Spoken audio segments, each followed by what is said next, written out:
Have you ever pondered the question, does the Bible have a perspective on sports? It's an interesting thought to consider, isn't it?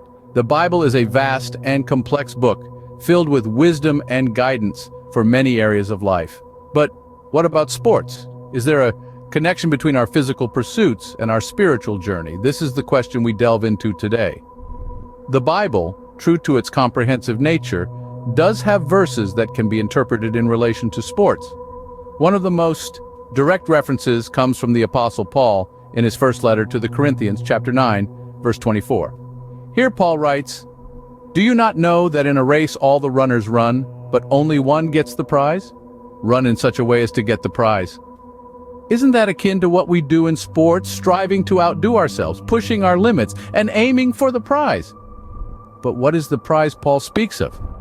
Is it a worldly trophy, or is it something more profound, more eternal? In the second letter to Timothy, chapter 4, verse 7, Paul again uses a sporting metaphor, stating, "I have fought the good fight, I have finished the race, I have kept the faith."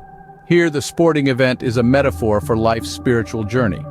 The race is not a sprint or a marathon, but our life's walk with God. The prize is not a medal or a trophy, but the crown of eternal life promised to those who keep the faith. Hebrews chapter 12, verses 1 to 2, again uses athletic imagery to convey spiritual truths.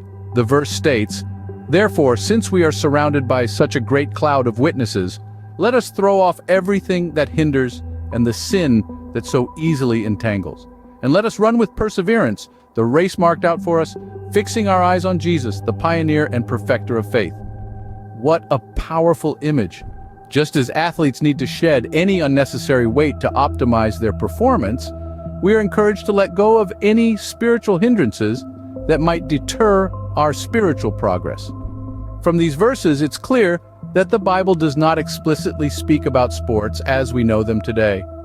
However, it uses the imagery and metaphors of sports, running, racing, fighting, to convey deeper spiritual truths. In summary, the Bible uses sports as a metaphor to illustrate spiritual truths. The race is our spiritual journey, the fight is our struggle against sin and the forces of evil, and the prize is the eternal life promised to those who remain faithful. The Bible encourages us to run our race with diligence, perseverance, and focus, just as an athlete would. It's not about winning at any cost, but about running in such a way as to honor God and keep the faith. So in essence, the Bible does not speak about sports in the way we understand it today, but it uses the imagery of sports to teach us about the spiritual journey we are all on. So next time you lace up your running shoes or step onto the field, remember these verses. They serve as a reminder that our physical pursuits can have a spiritual dimension, teaching us lessons that extend far beyond the sporting arena.